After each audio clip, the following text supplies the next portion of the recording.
Welcome to the Build with Boundaries podcast.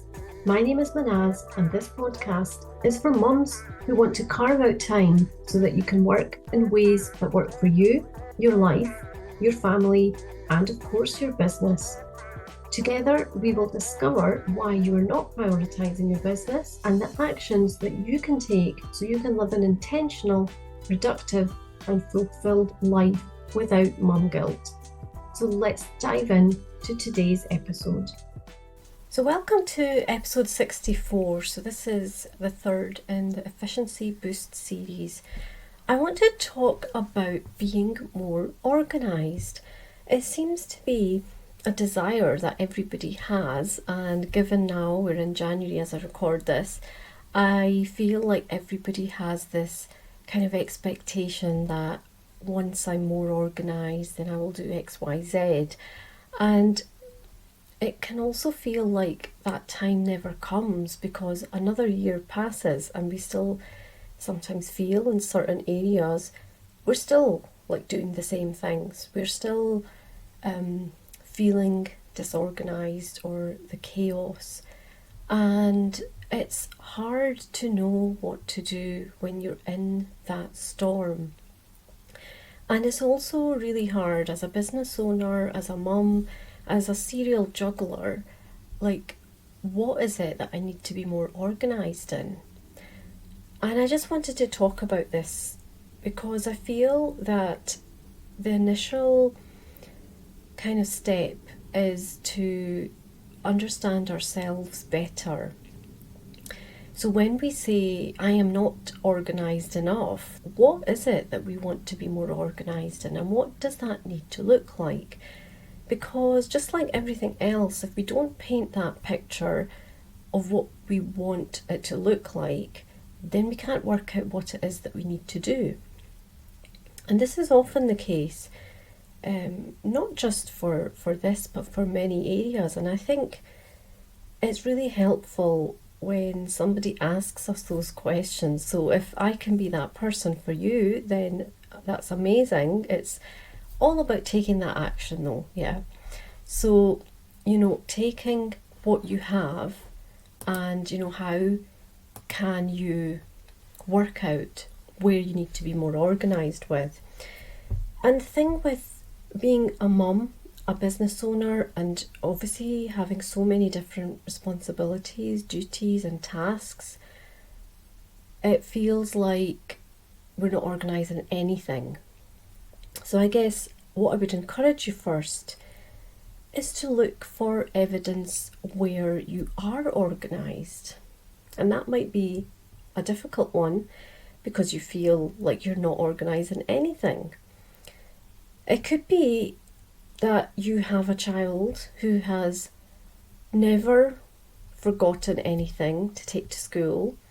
You're on top of all of this because you take that seriously. Because you're prioritising it, it means that your child is on time at school, they take everything with them, they've never forgotten their lunch, you've never forgotten to make it for them. Just look for examples, and there will be things. It might be, not many people do, but you might love doing your books. You might be an accountant in profession or in a previous life, so therefore it actually comes natural to you. And, you're very organised that way because things that other people might be finding difficult, you find easier. And it probably is true for what it is that you're passionate about, that you teach others in your business and how you help others. Whatever that looks like, there will be something there. So I guess I want you to explore that. I want you to acknowledge that there is something there. Kind of really make it obvious to yourself. And let that sit with you to understand that you absolutely can be organised. It's just that you're not maybe necessarily organised in the areas that you would like to be, right? So we need to stop blaming ourselves, and we can only do that if we recognise where we're at. Feel that gratitude for what we do have and what we are accomplishing, and instead of thinking about the things we're not doing, think more about what we are organised with. And in that same way, we're shifting that mindset into being more positive about ourselves. And when we're going to talk to ourselves and think all these thoughts, we're going to feel very different, because then we just feel more like, this is where I am, it's a journey, this is what I have done in terms of organisation, and this is where I would like to be. And then you're almost like just creating this pathway and understanding that you don't need to have all of it done right away. You're not going to be organised tomorrow. So it might be that you need support to help you do that.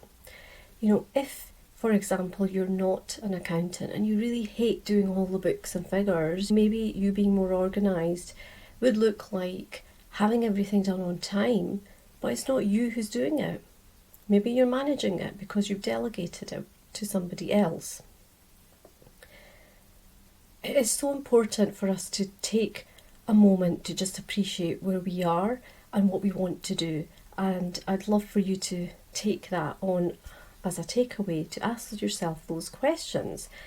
And then also think about the areas that you would like to be more organised in and what that would look like. And then therefore what kind of support you need. Because if you haven't got there yourself, there's a good chance that you need some level of support. It could be having support from somebody at home. It could be with your home stuff. It could be being more organised in the kitchen. It could be more organised with delegating like the shopping duties, the food, stock cupboard, or anything. There's all these things that we have to take care of. What is it that I want to be more organised with? So take that question on. And what I would love to share with you, I have created a brand new Boundary Clock Worksheet, and it's really, really powerful. It's absolutely free, and it will give you a chance to visualise your boundaries. And now imagine being able to visualise what your boundaries look like, and being able to get insights into you, not like what somebody says you should be doing or where you should be, but like really being able to take that reflective time to create something that is all about you. So I'll pop the link in the podcast description and the YouTube description, so have a look, check that out, and you will be able to uncover the hidden boundaries that you need to focus on through this. And I guide you step by step, so you're not left to, here you go, here's some stuff, and go away and do it. Because often things like boundaries are not as easy to get our head around.